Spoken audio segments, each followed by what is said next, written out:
Hello everyone. So these are the numerical problems that is related to your course in the final exam, which is SW627. Example 1.1. Convert 20 160 and minus 40 degree Fahrenheit to Celsius and Kelvin reading. Convert 30 75 and minus 10 degrees Celsius to Fahrenheit and Rankine degrees. First of all, हम convert करेंगे 20 160 और minus 40 degree Fahrenheit को Celsius में। उसके बाद जो इसके answers आएंगे उसमें फिर हम कन्वर्ट करेंगे इसको केल्विन के अंदर। वो कैसे करेंगे? तो लेट्स स्टार्ट करते हैं। सो ये हमारे पास क्वेश्चन है 1.1। तो यहाँ पे मैंने माइक्रोसॉफ्ट वाइट बोर्ड पे इसको ओपन किया। तो यहाँ पे आपको मैं सॉल्व करके देता हूँ कि कैसे सॉल्व होगा। तो सबसे पहले हमारे पास गिवन डाटा के टेम्परेचर जो दिया वो 20 160 and minus 40 degree Fahrenheit, right. और साथ गिवन डाटा हमारे पास 30 75 माइनस 10 डिग्री सेल्सियस ये टेम्परेचर दिया हुआ है।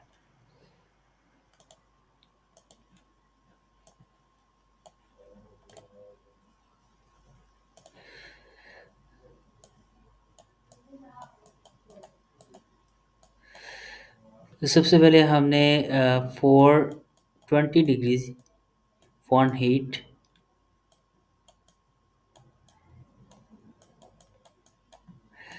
वो हम कैसे कैलकुलेट करेंगे? हम डिग्री सेल्सियस में हमने इसको कन्वर्ट करना है। तो डिग्री सेल्सियस का फॉर्मूला क्या है? यहाँ पे degree Celsius equals to 5/9 into degree Fahrenheit minus 32, right. तो हमारा जो है हमने किसको कन्वर्ट करना है? 20 डिग्री फ़ारेनहीट को डिग्री सेल्सियस में करना है। तो हम इसको कैसे लिखेंगे? डिग्री सेल्सियस और इसके साथ 20 लिख देंगे, राइट। और इसके अंदर वैल्यूज पुट करेंगे 5/9। अब यहाँ पे डिग्री फ़ारेनहीट कितने? 20 डिग्री फ़ारेनहीट। तो यहाँ पे 20 माइनस यहाँ पे कितना? 32। तो 32 इसको माइनस कर देना है। तो हमारे पास जो आंसर आएगा वो -6.7 आएगा। -6.7, राइट। और ऐसे ही आपने फॉर 160 डिग्री फ़ारेनहीट इसके लिए आपने करना है सेम मेथड, सेम प्रोसीजर आपने, राइट। और फॉर -40 डिग्री फ़ारेनहीट के लिए भी आपने सेम मेथड अप्लाई करना है जो आपने इसमें किया है, राइट। तो ये आपका फर्स्ट स्टेप हो जाएगा जिसमें आप डिग्री फ़ारेनहीट को डिग्री सेल्सियस में कन्वर्ट कर रहे हैं। अच्छा, इसका आंसर जो है वो हमारे पास यहाँ पे दिया हुआ है, आपने सॉल्व कर लेना है। Which is equals to 71.1 degree 71.1 degree Celsius, इसके भी डिग्री सेल्सियस, राइट। उसके बाद -40 डिग्री फ़ारेनहीट का कितना यहाँ पे आया था? -40 equals to -40, right, degree Celsius. तो ये हमारे पास 3 आंसर्स आ गए हैं। तो इसी आपने फर्दर इससे आगे कन्वर्ट करना है। इसी को, ये जो आपकी वैल्यूज़ आई हैं इसको आपने फर्दर कन्वर्ट करना है according to question to Celsius then kelvin. तो आपने ये जो आपका सेल्सियस में है आंसर्स इसको आपने केल्विन में कन्वर्ट करना है। तो केल्विन में कन्वर्ट करने के लिए आपको कौन सा फार्मूला यूज़ करना पड़ेगा?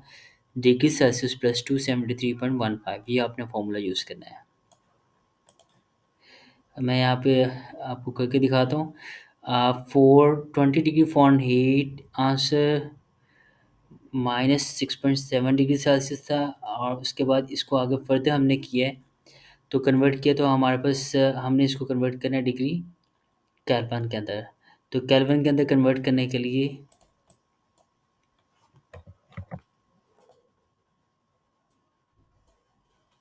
हमारे पास डिग्री सेल्सियस प्लस 273.15 यूज़ होगा।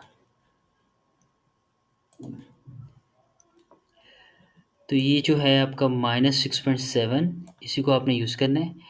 तो डिग्री सेल्सियस प्लस 273.15।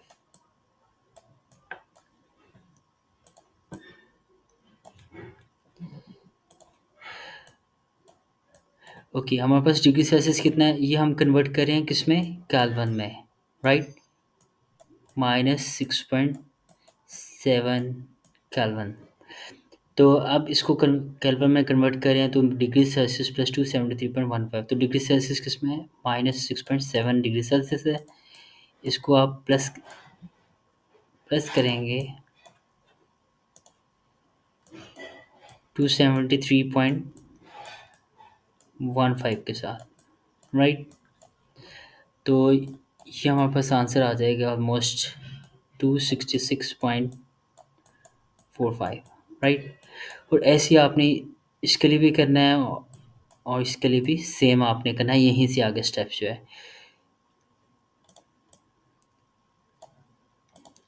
ओके, यहाँ पे देखें तो 6.7 के लिए डिग्री सेल्सियस प्लस 273.15 प्लस किया हमने, तो ये इसको माइनस प्लस करके हमारे पास 266.45 केल्विन के अंदर आंसर आ गया।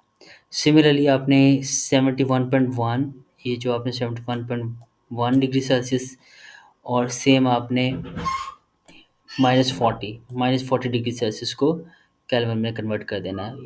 ये सेम मेथड आपने अप्लाई करना है जैसे ये मैंने ऊपर वाला किया है, ठीक है। मीन्स के 71.1 प्लस 273 करेंगे, 273.15 करेंगे तो आपके पास आंसर आ जाएगा केल्विन के अंदर, राइट। इसको भी ऐसे करेंगे -40 प्लस 273.15 करेंगे तो हमारे पास आंसर आ जाएगा केल्विन के अंदर, राइट। सही है। तो ये जो हमारा जो इस एग्जाम्पल 1.1 का फर्स्ट पार्ट जो है वो सॉल्व हो गया यहाँ तक, ठीक है। अगर आपको फिर भी कोई कन्फ्यूजन होती है तो आप मुझसे व्हाट्सएप पे पूछ सकते हैं। इसको मैं रेज़ करता हूँ, मैं सेकंड जो है स्टेप की तरफ आता हूँ, जो सेकंड पार्ट है इस क्वेश्चन का।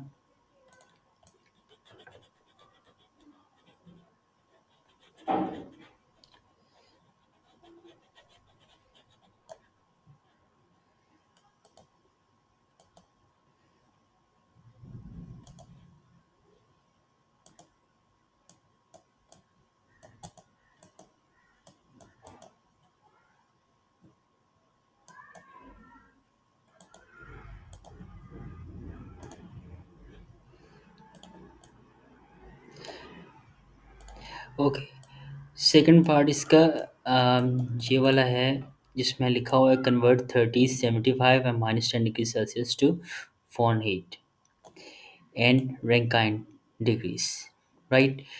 तो सेकंड पार्ट के लिए हम क्या करेंगे, डिग्री सेल्सियस को फ़ारेनहीट में करेंगे। पहले हमने क्या किया, फ़ारेनहीट को डिग्री सेल्सियस में किया है, अब हम डिग्री सेल्सियस को फ़ारेनहीट में करेंगे। जो आपने यूज़ किया है डिग्री सेल्सियस को डिग्री फ़ारेनहीट को कन्वर्ट करने के लिए डिग्री सेल्सियस के अंदर, तो वही फ़ॉर्मूला यूज़ करेंगे, लेकिन इसमें थोड़ा-सा शफलिंग हो जाएगी फ़ॉर्मूला में।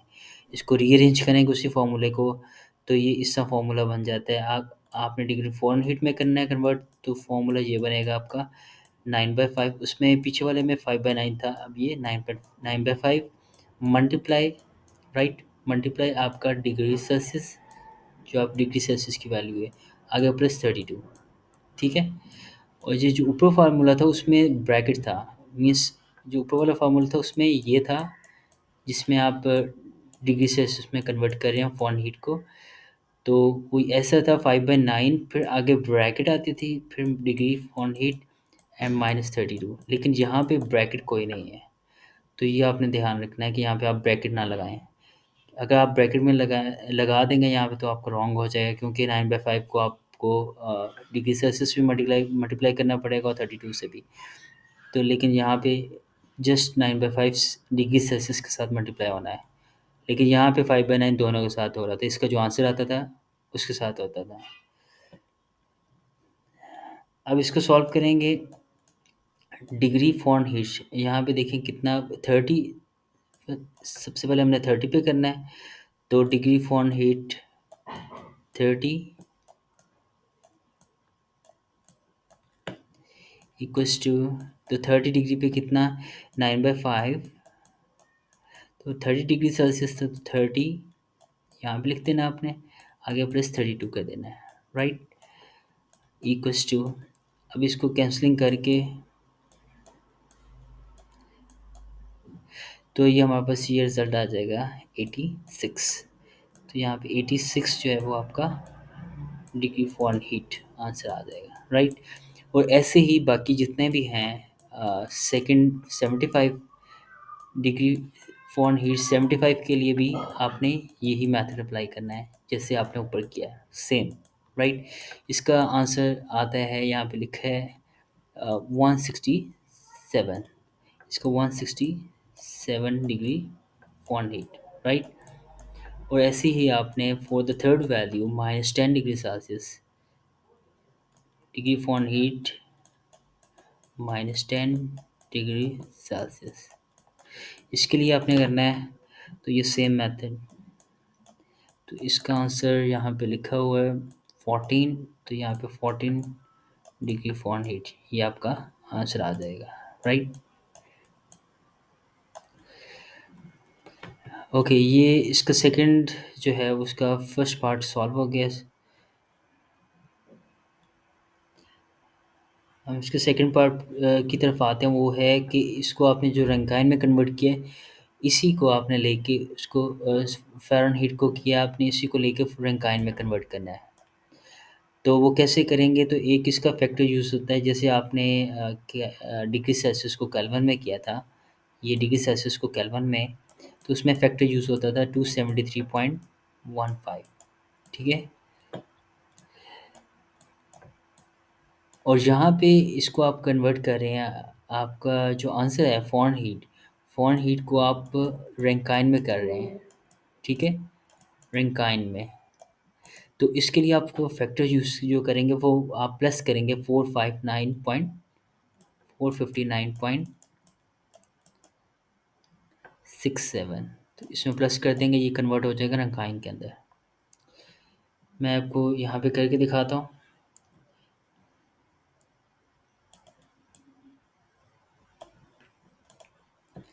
अब इसी को आपने आगे फर्दर मूव करना है इस स्टेप से, यहीं से, क्योंकि आपने डिग्री फ़ारेनहीट से आगे रैंकाइन में जाना है।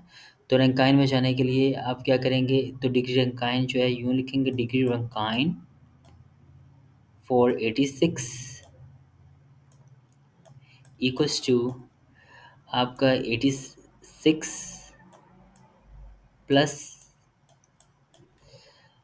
और इसका जो फैक्टर है मैंने बताया था वो ये है 459.67,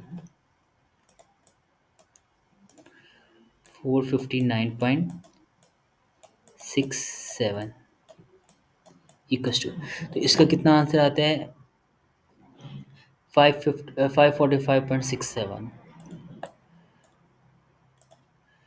545.67, राइट। ये आपका डिग्री रैंकाइन में कन्वर्ट हो जाएगा। ऐसे ही आपका फॉर 167 के लिए, राइट, आपने सेम यही अप्लाई करना है मेथड, एंड फॉर 14 के लिए भी आपने यही मेथड अप्लाई करना है। तो ये आंसर्स इसके कुछ यूँ करके आते हैं, फॉर 86 तो 545.67, फॉर 167 का 626.67 है, और 14 का 473.67 है, ठीक है। तो ये आप इसको कन्वर्ट करके यहाँ से निकाल सकते हैं। तो ये हमारा फर्स्ट क्वेश्चन जो है सॉल्व हो गया है। इसमें अगर आपको कन्फ्यूजन फिर भी होती है तो आप मुझसे कांटेक्ट कर सकते हैं। इसको मैं रेज़ करता हूँ, फिर हम नेक्स्ट क्वेश्चन की तरफ आते हैं।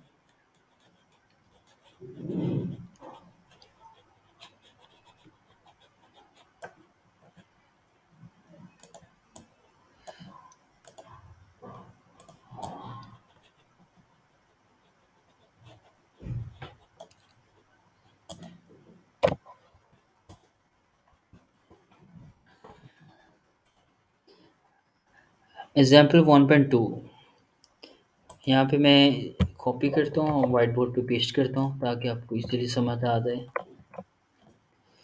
ये मेरे पास क्वेश्चन है, right. Example 1.2, the TDS of a total dissolved solid of a certain sample is recorded as 890 milligram per liter and its electrical conductivity EC mounted to 1025 millimoles per centimeter. Determine the electrical conductivity of another sample which has a TDS of 1450 milligram per liter. तो हमने सबसे पहले हमने एक factor जो है वो find out करना है, ठीक है, कांस्टेंट फाइंड आउट करना है। जब कांस्टेंट हमारे पास आ जाएगा तो उसी को यूज़ करते हुए फिर हम सेकंड इलेक्ट्रिकल कंडक्टिविटी निकाल देंगे अनदर सैंपल की, ठीक है। तो यहाँ पे आपको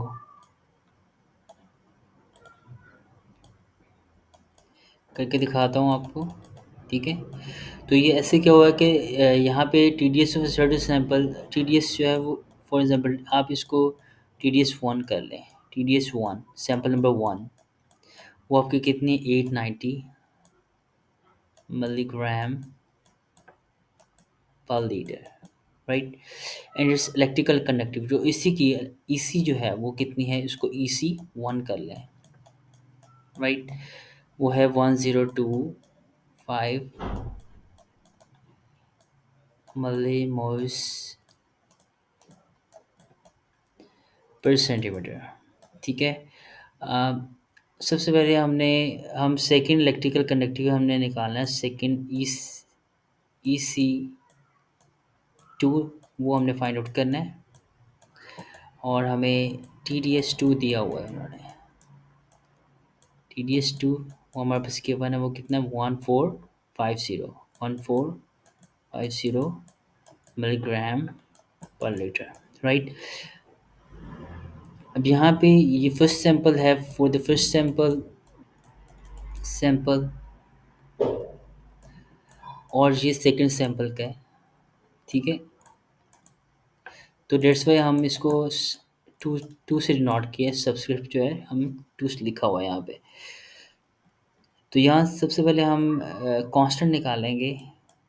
तो कांस्टेंट निकालने के लिए हम क्या करते हैं, कांस्टेंट का फॉर्मूला है just A is a constant 890 sorry T D S over E C. तो ये इसका कांस्टेंट का फॉर्मूला है।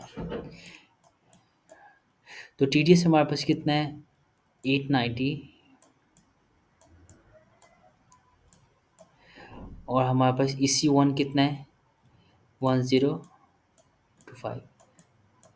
तो यहाँ पे आप वन लगा दें, ठीक है।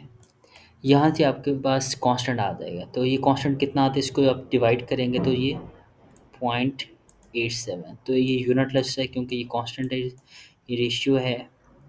तो 0.87 ये जो आपका फैक्टर है, इसको आप यूज़ करेंगे यहाँ पे, तो आपका ई सी टू ईजिली निकल आएगा। तो वो कैसे करेंगे, क्यों फैक्टर का फॉर्मूला क्या है, ए इक्वल्स टू, यहाँ पे हम टी डी एस टू और ई सी टू यूज़ करेंगे। तो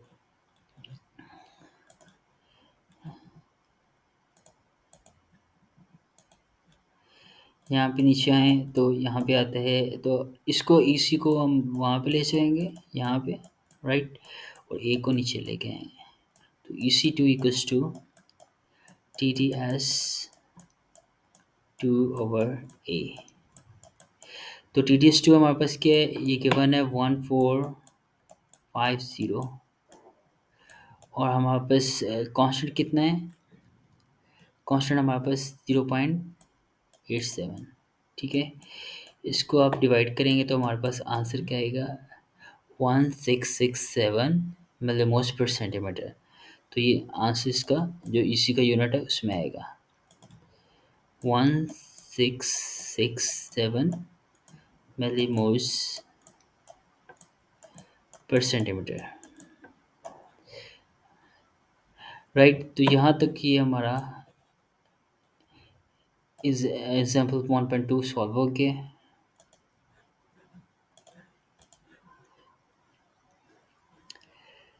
तो अगर इसमें कोई कन्फ्यूजन है तो आप मुझसे पूछ सकते हैं बाद में, लेकिन इसको ध्यान से आपने देखना है और देख समझना है कि मैंने क्या बताया है, इसको और से देखना है।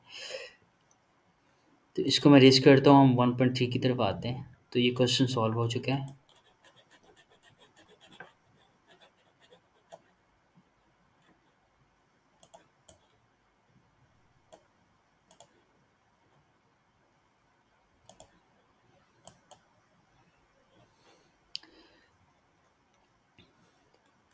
ओके, 1.3 की तरफ चलते हैं। तो यहाँ पे हमारे पास मैं इसी के ऊपर सॉल्व करूँगा।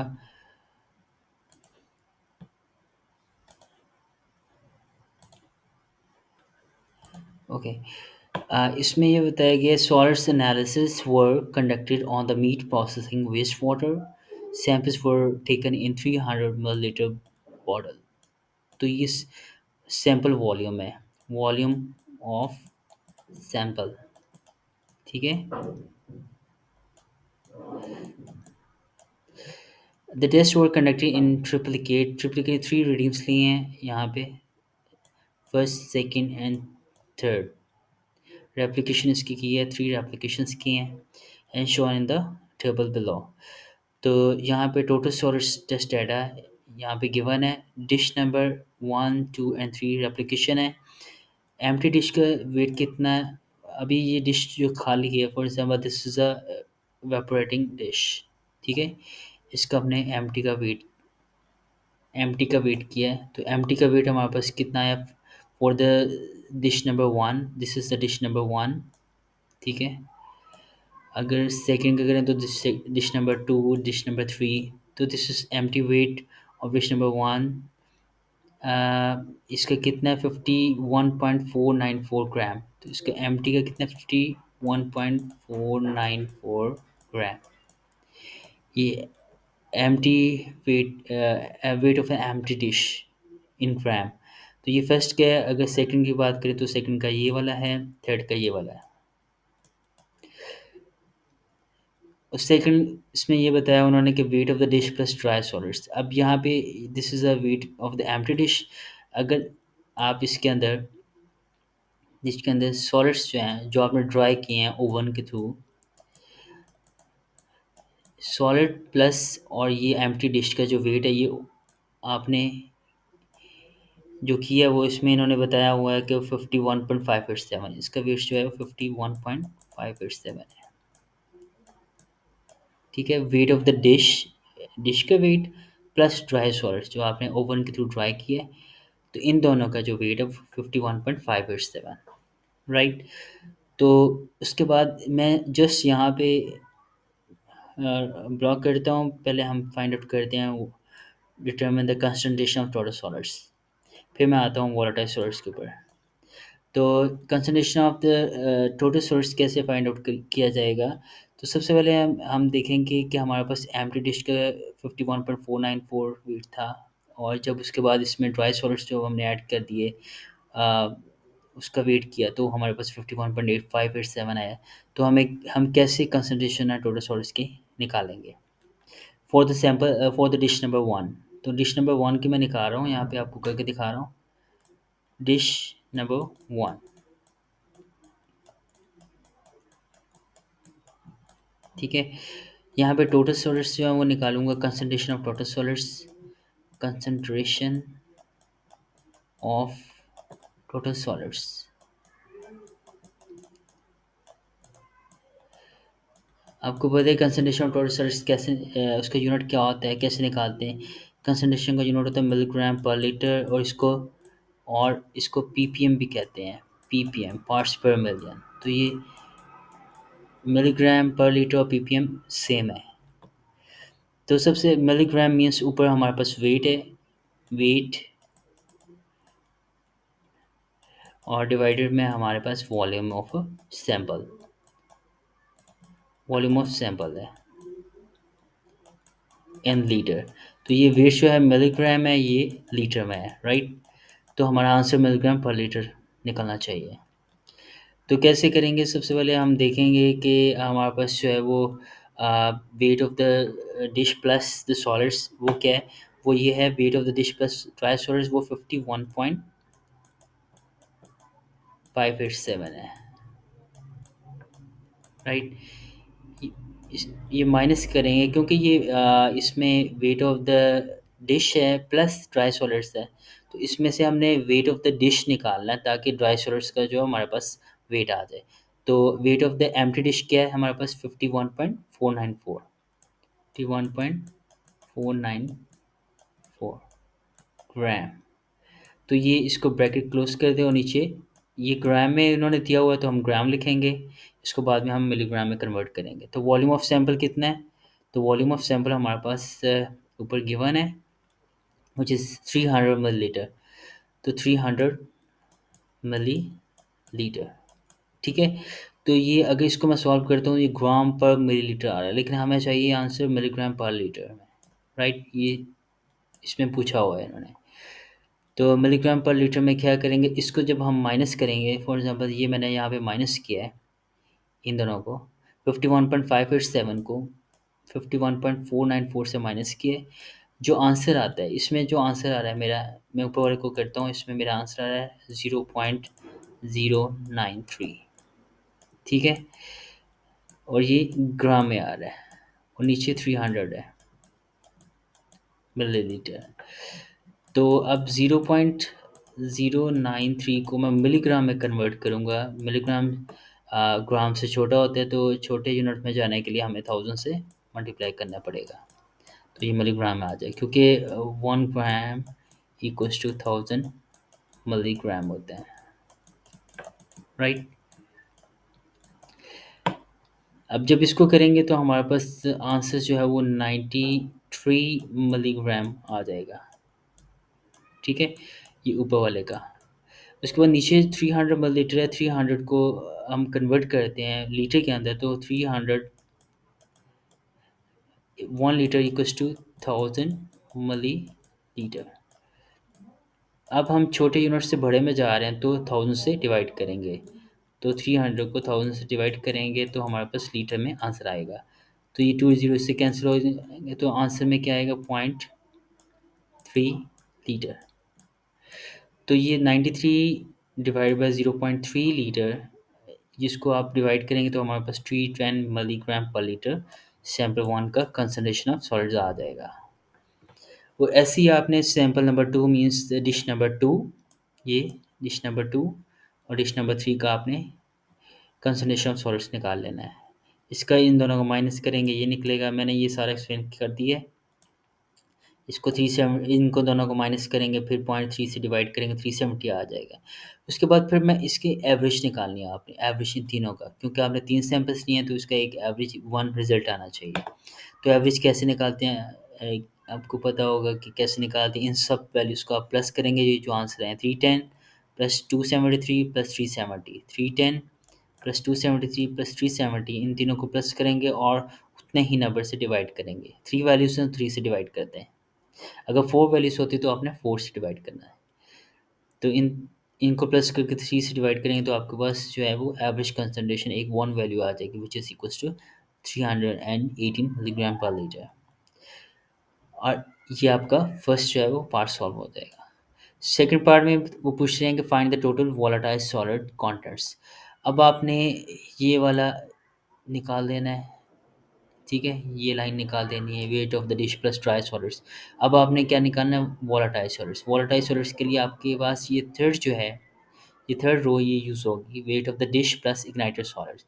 सेम जैसे आपने सॉलिड्स में निकाला है वैसे ही आप वोलेटाइल सॉलिड्स के लिए करेंगे।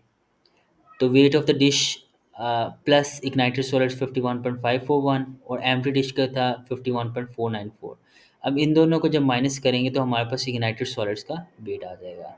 तो उसको हम फिर वॉल्यूम ऑफ वाटर सैंपल से डिवाइड कर देंगे। अब यहाँ पे देखें 51.587 माइनस 51.541, इसका आंसर 0.046 है। मल्टीप्लाई 1000 से करेंगे तो ये हमारे पास मिलीग्राम में आ जाएगा, मिलीग्राम। तो 46 मिलीग्राम और आपने वॉल्यूम ऑफ सैंपल जो निकाला 0.3 लीटर के अंदर, इनको डिवाइड करेंगे तो कंसनट्रेशन ऑफ वोलेटाइल सॉलिड्स, ये थोड़ा सा रॉन्ग लिखा हुआ, वोलेटाइल सॉलिड्स, वोलेटाइल